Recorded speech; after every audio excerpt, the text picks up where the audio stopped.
सरकार ने जो कृषि बिल लाया, सरकार का कहना है कि किसानों को इससे फ़ायदा होगा, तो क्या कहेंगे आप इस पे? देखिए, ये सरकार झूठ के पुलंदे की सरकार है। जी, इसने हमें लूटने का जो काम शुरू किया था, जब ये सरकार में आए थे, उससे पहले कृषि बीमा जो हुआ करता था, वो भारत सरकार की जो सरकारी कृषि बीमा कंपनियां थी, वो बिल्कुल माइनर से आधा % की राशि लेकर वो हमारा फसल का बीमा किया करती थी। जी, और जब फसल खराब होती थी तो उसका तहसील के माध्यम से मूल्यांकन करके वो बीमा वापस भी हो जाया करता था। जी, अब क्या किया इन्होंने आने के बाद, उस बीमे की रकम को 9% किया, आधा % से उठाकर 9% पे ले गए, फिर 11% पे ले गए और छमाही उसकी हमसे EMI लेनी शुरू कर दी। जी, अब 1 लाख का हमारे ऊपर ऋण है, उसके ऊपर हमें 1100 रुपये तो एक छमाही में, मतलब साल का 2200 रुपया अधिक व्यय जो है वो फसली बीमा का करना देना शुरू हो गए हम। और कोई भी किसान जिसके ऊपर 5 लाख का कर्ज था, वो 10 से 12 हज़ार रुपये फसली बीमा की किस्त देने लग गया। जी, और फसली बीमा लेने का जो नॉर्म्स बनाया इन्होंने, वो नॉर्म्स ये बनाया कि जब पूरे ज़िले में आपदा आएगी, पूरे ज़िले की फसलें खराब होंगी, कोई अतिवृष्टि होगी, तो उसका डीएम जो मौके का डिस्ट्रिक्ट मजिस्ट्रेट होगा, वो डिसीजन देगा। उसके बाद हम जो सरकार तय करेगी वो बीमा हम देंगे। जी, जबरदस्ती से, चोरी से इन्होंने हमसे फसली बीमा काटा, लेकिन देने का काम नहीं किया। हमने जो सूचना अधिकार के तहत पूछा तो उस समय तक तो हमारे पूरे प्रदेश में किसी एक किसान को फसली बीमे का लाभ नहीं मिला था। फिर हमने दूसरी सूचना लगाई तो उससे पता चला कि इनकी चहेती एक ही कंपनी को 40,000 करोड़ रुपए का शुद्ध मुनाफा एक वर्ष में हुआ। तो ये सिलसिला 5 सालों से चल रहा है। 2 लाख करोड़ का मुनाफा इन्होंने ऐसे कमा रखा है। अब ये जब इनको मुंह को खून लग गया तो ये तिल काने कानूनों को ले आए। इन्होंने कहा कि किसान में तो पैसा ही बहुत है और ये विरोध भी नहीं करते हैं, तो इन्होंने ये काले कानून बनाए। काला कानून तो आप अब पास कर रहे हो। आपके दोस्त कंपनियों के वेयर हाउसेज इस कानून के सारे ही मानकों को पूरा करने वाले पहले से ही कैसे तैयार हो गए? ये इत्तेफाक तो हो नहीं सकता। ये एक इत्तेफाक नहीं हो सकता कि जो मानक इस काले कानून में आपने बनाए वो सारे पूरे करने वाले आपके वेयर हाउसेज पहले से ही बन चुके हों। किसानों को चोरी करके किसानों के हक पे डाका मारने के इस सरकार ने जो संसद के बैक दरवाजे से, पिछले दरवाजे से पूरी योजना बनाई थी, वो जो उस योजना का पर्दाफाश हो चुका है। अब ये मीडिया के माध्यम से ये बताते हैं कि हमने किसानों को सम्मान निधि दी। तो भाइयों, 6,000 रुपये जो 2-2 हज़ार की 3 किस्तों में आपके खाते में ये भेज रहे हैं, उसके एवज में फसली बीमा, सिर्फ फसली बीमा के नाम पर आपसे ये 15 से 20 हज़ार रुपये लूट भी रहे हैं। और सरकारी खजाने से आपको निधि देते हैं और प्राइवेट खजाने में ये अपनी निजी कंपनियों को आपके फसली बीमा के रूप में पैसा चुरा रहे हैं। और दूसरी बात, जब ये सरकार आई है उससे पहले DAP का, NPK का कट्टा 450 रुपये मात्र का हुआ करता था। आज वो कट्टा 1400 रुपये का हो रहा है।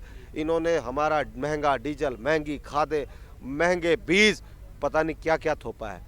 हम लोग MSP ले नहीं पा रहे हैं। ये सरकार अपना विश्वास खो चुकी है। अगर सरकार हमें कोई पत्र लिखना चाहती है, समझाना चाहती है, तो शीतकालीन सत्र बुलाए, संसद के माध्यम से किसानों को समझाने का काम करे। इन झूठे पत्रों पे विश्वास किसान कतई नहीं करेंगे। सरकार का कहना है कि किसानों को बिल के बारे में पता नहीं है, उनको बहकाया जा रहा है जिसका फ़ायदा विपक्ष उठा रहा है। मैं कहता हूं कि आप ऐसा करें कि चलो वो तो हमारे संगठन के लीडरों को तो छोड़ो, मैं एक छोटा सा किसान हूं, इनका मंत्री तोमर सामने बैठ जाए, उधर मैं बैठ जाऊंगा सामने, जी, वो भी अपने एविडेंस दे और मैं भी अपने एविडेंस दूंगा, तो वो फायदे गिनाए और मैं नुकसान गिनाता हूं उनको। मैं छोटा सा किसान हूं, मैं लीडर तो नहीं हूं ना। आप मेरा डिबेट सीधी उससे करा दो, जाओ, मैं उससे मुकाबला करने को तैयार हूँ। जी, अब ये बताइए कि इन्होंने आते ही किसानों को मारने का काम नहीं किया कि जो कट्टा था 450 रुपये का DAP का मनमोहन सरकार में, इन्होंने आते ही 1300 रुपये कर दिया, उसमें भी सबर नहीं हुआ इनको। उस टाइम मनमोहन सरकार में वो कट्टा 50 किलो खाद का हुआ करता था, भाई साहब जानते हैं, ये किसान सब जानते हैं। इन्होंने उसमें से धीरे से 50 में से नेट वेट कम करके 5 किलो, उसमें छोटा सा कर दिया 45 किलो। वो किसानों को दिखता नहीं, किसान अनपढ़, उन्होंने कहा कट्टा ही है। लेकिन अभी तक में 50% किसानों को ये नहीं पता कि कट्टा 50 से 45 किलो का हो गया। उसमें से 5 किलो खाद चुराने का काम किया, 150 रुपये की इन्होंने। हर जगह से इनको चोरी के दरवाजे इनको खुले हुए हैं। ये भी लोकसभा में पास हुआ, संसद और जो राज्यसभा में पास किया वो पता लाठी डंडों से पास किया, इन्होंने लोगों को आने नहीं दिया, कोरोना का बहाना लगा करके। इनको ये बताइए, हम इनसे ये पूछना चाहते हैं कि अध्यादेश ला के कानून लाने की जरूरत क्या थी? एक बार बहस कराते, मंत्री बोलते, दूसरे बोलते, तीसरे बोलते, उस पर चर्चा होती, कोई उसमें होता, आफत आ गई थी क्या? जहाँ जब से अगर 70 साल से ये कानून नहीं था उसे थोड़ा सब्र कर लेते, कोरोना काल निकल जाता। आज हमारे भाइयों को कोरोना काल में इन्होंने नदियों दिल्ली के बॉर्डरों पर लाकर फेंक दिया है, और ये कोरोना के जो ठंड में और जो हमारे 30 लोग शहीद हो गए हैं उसका जो हिसाब देंगे? नोटबंदी में हमारे भाई बंधु लाइन में लग के मर गए, उसका जो हिसाब देगी सरकार? सरकार प्राइवेट कंपनियों के चुंगल में फंस चुकी है, और हम किसान जितने भी हैं अगर आज नहीं जागे, इसको अगर नहीं बदला और इनको हमने जवाब नहीं दिया जो हमारा लोकतंत्र का संविधान है, तो नहीं तो ये देश एक दिन ईस्ट इंडिया कंपनी की तरह जैसे गुलाम हो गया। तो आज इन काले अंग्रेजों के लिए गुलाम हो चुका है देश। नरेश टिकैत जी को आज इन्होंने एक और बदनाम करने की कोशिश की है। अभी मैं आपको दिखाता हूँ, मैंने उसको स्क्रीनशॉट भी ले लिया है, और वेबसाइट पर मैंने आज तक की वेबसाइट जो थी अभी मैं आपको दिखाकर फिर बात करूंगा, क्योंकि उस पे इन्होंने क्या कहा कि उसको किसान नेता ना कहते हुए कहा है कांग्रेसी नेता। बताओ, ये देखो, ये आज तक की है, ये देखो आज तक ने आज पास किया है, बोले यूँ मुझे देखो, उस पर टिकैत साहब जो है हमारे नेता हैं दूसरे, ये किसानों के नेता हैं, इन्होंने लिखा है किसान नेता है, और न कांग्रेस के नेता हैं जी, कांग्रेस के नेता टिकैत नहीं मान रहे हैं। तो हमारे जो हैं संगठनों के जो हमारे अध्यक्ष हैं उनको भी बदनाम करने की पूरी कोशिश की जा रही है, और मैंने ये संगठन से मैंने इसका लिंक भी डाउनलोड कर लिया है, और मैंने ये इनको पहुंचाने का काम भी किया है टिकैत साहब को कि आप इस पे जरा आज तक वालों पे एक्शन लें। ये किसान को गुमराह कर रहे हैं, किसानों को गुमराह कर रहे हैं। कुछ नहीं, इनका विश्वास किसानों को नहीं है। अब जैसे इन्होंने 14 दिन का पेमेंट तय करा था कोर्ट द्वारा ना, तो कोर्ट से तो वो 14 दिन का पेमेंट भी नहीं मिला, और 3-4 साल जो है कार्यकाल पूरा होने को है, गन्ने का रेट भी इन्होंने नहीं बढ़ाया और ना भी घोषणा करी नए रेट की। तो इसलिए वो किसान को परेशानी है। जब तक हमारी मांगे पूरी नहीं होगी, जब तक हम ऐसे जाने वाले नहीं, चाहे हमें 2 साल हो जाए या 10 साल हो जाए। अभी हमारे भाई साहब ने बताया कि फसली बीमे के नाम पे ये सब लोग जानते हैं, सब लोग जानते हैं कि जब कार का एक्सीडेंट हो जाता है, जब उसका बीमा कटता है, तो क्या उसको हम ये कहते हैं कि जब पूरे दिल्ली की कार में ठुकेंगे उसके बाद बीमा मिलेगा? कार एक ठुकती तो उसको बीमा मिलता। अगर हमारी फसल 5 एकड़ को आगी लग गई, जहाँ उसमें कोई तूफान आ गया, जहाँ उसमें पानी आ गया, जहाँ ओलावृष्टि हो गई, हो सकता तहसील में ओलावृष्टि हो जाए, शहर में हो जाए, किसी गांव में हो जाए, तो उसका बीमा नहीं मिलता। तो हमारा बीमा तुमने देना ही नहीं, तो हम तो इनसे कहे, हमने लिखित में दिया। ये बोले कि अच्छा इनके एक फंडा और है, बोले कि जो किसान देना चाहे वो दे सकता है, जो ना देना चाहे। लेकिन जब हम बैंक में ऋण लेने जाते हैं वो कहते हैं कि पहले फसली बीमा कटेगा। हम तो कहते हैं सरकार ऐसा कह रही, बोले लिखित में सरकार नहीं कह रही है। किसानों को मुँह जुबानी कहने की इनकी क्या है, मुँह जुबान से कुछ कहते हैं, कागज इनके कुछ कहते हैं। आज भी जुबान से MSP देने को कह रहे हैं। अरे हमने इसको कहा कि इसको कानून में लेके आइए, हम तैयार हैं। आज ही MSP को जो गारंटी का कार्ड दे दें, तो आज किसानों को क्या चाहिए? किसान ठंड में मरने के लिए थोड़ी आया है। तो हम तो ये मोदी जी, आपके माध्यम से हम मोदी जी तक ये अपना संदेश भेजना चाहते हैं कि जो 6 साल में आपने किसानों की दुर्दशा की है, और आज हमारा 1868 रुपया धान होने के बावजूद 900 रुपये को किसान जहां बेच के आया, और गोभी का रेट आज MSP देखो, जो इन फसलों पे MSP थी वो तो फिर भी आधे रेट में बिक रही हैं। अगर 1800 में 900 में बिक गया, यो गोभी, टमाटर और ये मटर जो MSP के बाहर हैं, वो किसान से तो 1 रुपये किलो मिलते हैं। आज गोभी 1 रुपये किलो है, और मार्केट में 50-40 को बिक रही है। ये बताओ किसान कहाँ जाएगा? 1 रुपया उसकी तुड़वाई खर्चा है, 1 रुपया उसको ट्रांसपोर्ट का खर्चा है, लेबर का खर्चा है, खाद का खर्चा। किसान मरे ना तो और करे क्या? किसान को अनपढ़ रखा गया, और जब हम लोग हैं अनपढ़ तो हमें अपनी बात को सही तरीके से रखना आता नहीं है। और ये शब्दों के जादूगर हैं, बाजीगर हैं, इनके पास शब्दों का भंडार है, और ये शब्दों के भ्रमजाल में ही पूरे देश को फंसाए बैठे हैं, और किसानों को भी फंसाए पड़े हैं। रोज नए तरीके की भाषा शैली, नए शब्द निकाल कर ये चिट्ठी लिख देते हैं। किसान बेचारे अनपढ़, वो उसी में उलझ। भाई साफ सीधी बात है, अगर आप किसानी का भला करना चाहते हो तो स्वामीनाथन रिपोर्ट को लागू कर दो, नहीं तो ये तीनों के तीनों काले कानून रद्द कर दो। सीधी बात। हमें ज़्यादा शब्द आते ही नहीं है, किसान अपनी बात नहीं रख पाता है, और ये चालाक मीडिया है वो हमारे शब्दों को पकड़कर और उसको जनता को बरगलाने का काम कर रहा है। लेकिन 80 करोड़ लोग सीधे तरीके से खेती से जुड़े हुए हैं इस देश के अंदर। 80 करोड़ लोग जाग चुके हैं। मोदी जी हम लोग तो अब पहले हम कह रहे थे 6 महीने का राशन, लेकिन अब हमारा मन ये हो चुका है कि अब जब अगला आम चुनाव आएगा तभी हम सड़क से हटेंगे। अगला चुनाव करा के सरकार बदल के अपनी हितैषी सरकार दिल्ली की गद्दी पे बैठा के उससे हम अपना कानून वापस करवाएंगे। आपसे हम अपना कानून वापस करने को भी नहीं कह रहे हैं। अब हम तो अगले चुनाव तक का इंतजार करेंगे और यहीं डटे रहेंगे। मैं कह रहे हैं किसान नहीं समझ पा रहे, क्या इनके सारे नेता समझ गए? ये इनका पिछले बार का केंद्रीय मंत्री रहा है वीरेंद्र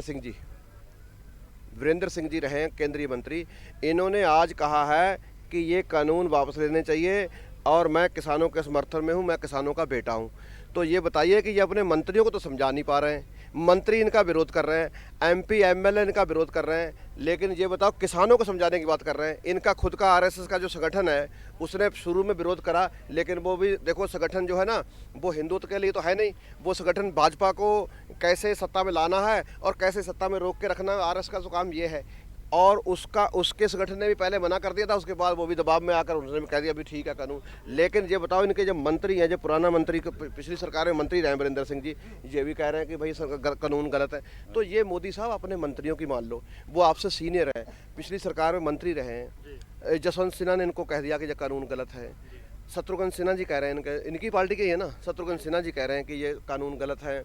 और इनके जिनके सहयोगी पार्टी जो बादल साहब थे पंजाब वाले, वो शुरू से जब से पार्टी बनी, जिनकी 2 सीटें थी, किसी ज़माने में इनकी 2 सीटें हुआ करती थी और बादल साहब की 9 सीटें हुआ करती थी। यानी कि ये आज जिस लेवल पे वो हैं उस लेवल पे ये हुआ करते थे।